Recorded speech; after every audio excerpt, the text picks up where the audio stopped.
Hey guys, Button25 here, playing KSP once again. Today, we'll be launching NROL-45, or at least from what I could find out what it is. Let's find Delta. There we go. Oh, also just, I seems like, 9. There we go. There we go. We should, head into our retrograde orbit. There we go. So now we're beginning our turn 2, wherever we're going. So of course this is what the real launch from Vandenberg, so they wouldn't have to fly over any populated areas. Because if it was launching from KSC, it would probably go into just your average orbit, or maybe ISS inclination. Of course, a fair portion of the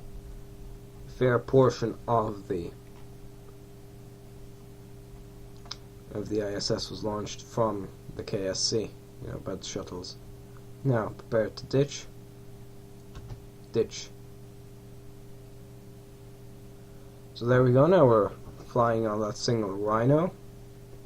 Also, if you think it looks like it's a bit of a shallow trajectory, it probably is. In all honesty, I mean, we're only reaching supersonic speed now, but it can get into orbit. I actually tested this one. It can easily get into orbit. Of course, love the plume expansion.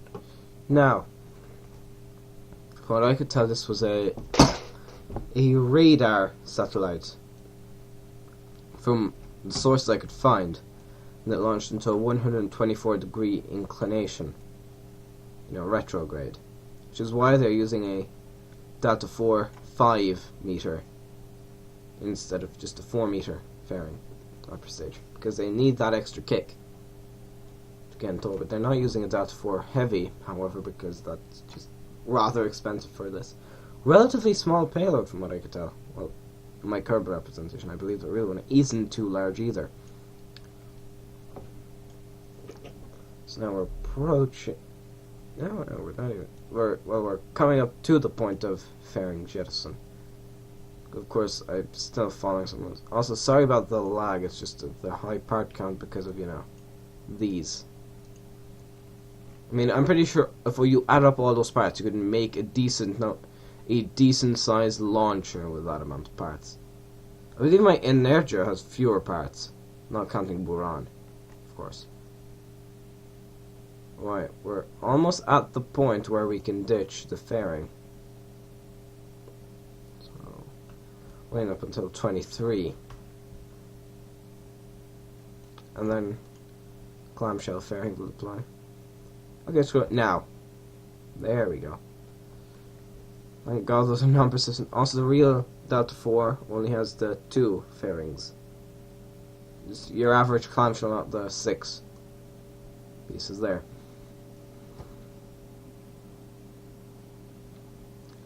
Now, look how much that plume expanded. Also, yes, that is 2 engines, it would seem. Oh, God. Now I'm going to get ready to stage. Oh, never mind. We'll know if we have to stage.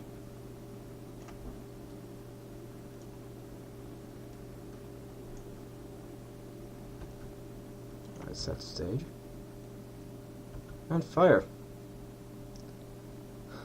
Oh yeah, the interceptor was probably made in 2 separate parts, which is why it split up like that. It shouldn't overheat, really. So is that a mainsail? It's a mainsail. The real one, of course, is the tanks are more round. See, there we go. Instant FPS boost now that they're out of physics range. Also, we're flying over cities, so that is not a good thing, because those parts could easily fall on a city. There you go. You can see it's filling it. Oh, throttle. It's throttling back. However, of course, very limited torque.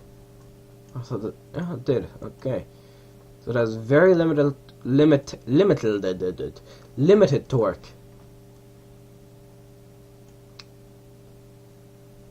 That's not really a big problem.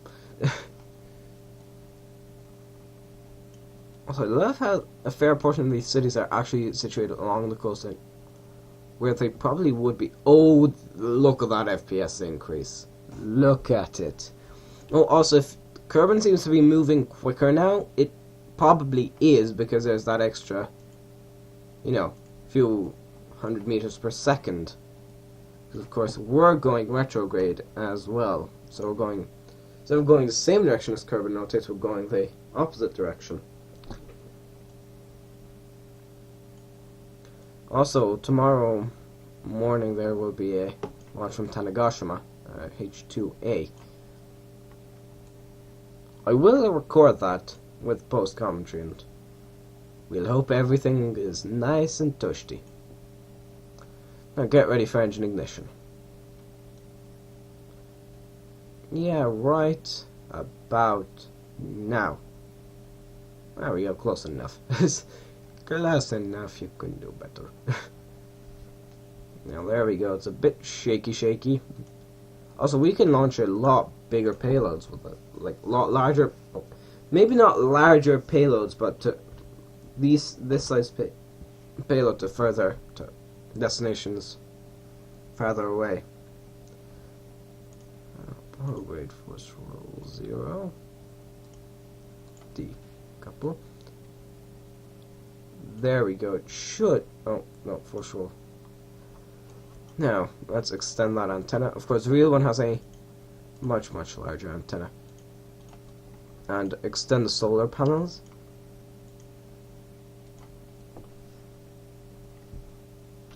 And poof. Just get us moving away from the upper stage. And of course the delta stage, actually, I know this is something that it did. I'm going to time accelerate. It deorbited and crashed just stability assist.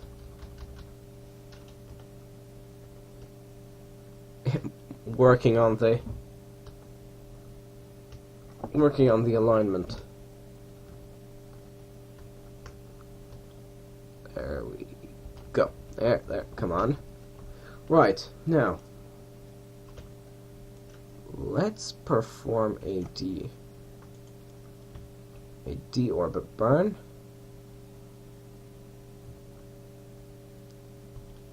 There we go, that's definitely going to crash, so of course I believe there's not much else to be seen with this satellite because we don't exactly know its mission. From what I can tell, it's a radar satellite, so reconnaissance, of course, NRO, National Reconnaissance Office, it kind of makes sense. Well, at least we're coming in over an ocean. Probably, yeah, we're not going to crash over an ocean. SAS off. We don't really need it. Right, so it's going to go in engine first, because I believe since that's wider, it's producing the most drag. Maybe it's just that fairing ring. So the real stage crashed into the Pacific, I believe. Okay,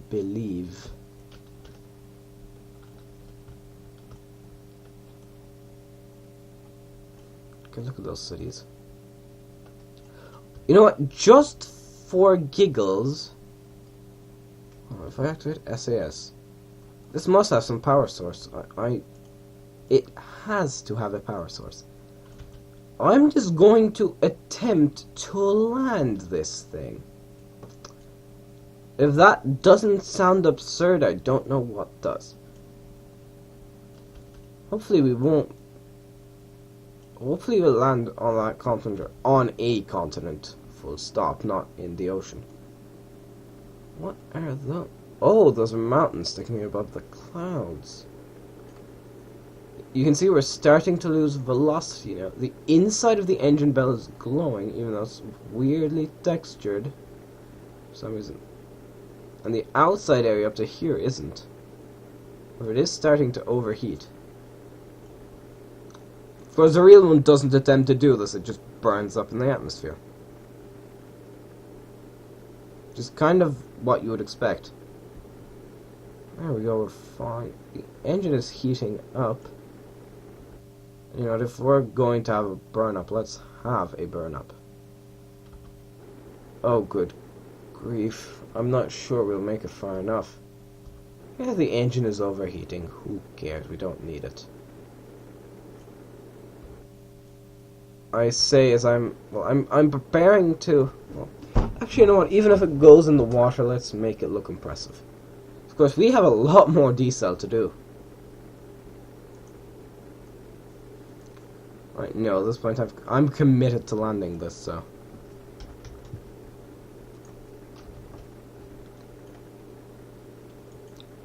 And then we can see if it would have actually burned up, because the heat still increases. Come on, retrograde. Oh. Oh, now its mass wants to turn. I see. That might become slightly problematic. There we go, falling through the rather thin layer of... Never mind. Clouds. Oh, actually, we can just burn at full throttle. We'll have enough burn time. There we go. ULA's response to SpaceX's landing. ULA, hey SpaceX, you landed first stage, right? We landed upper stage. Oh god, we're way too low. Oh good god, 9.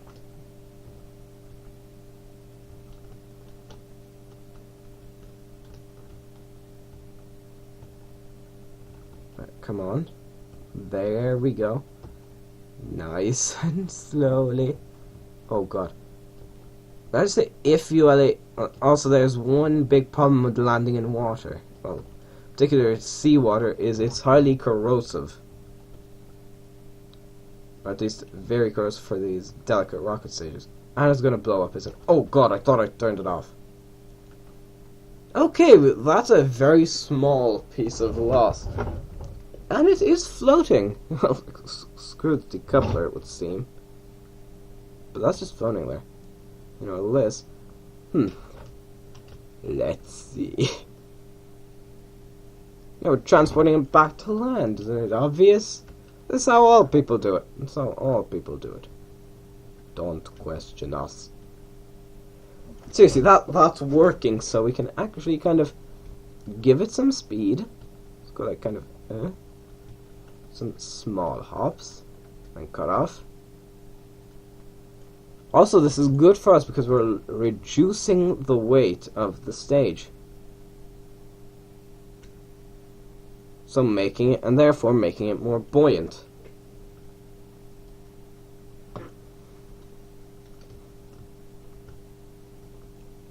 There we go, this is actually rather good. Sehr good. No. There we go. Oh. Oh, look at our smoke trail. Our smoke trail is just like, what's going on? Help me. Oh god. Oh god. It's good. Full throttle. Oh good god, that's not going to be survivable. Who cares? It wasn't intended to be survivable. Let's find the actual satellite. Here it is.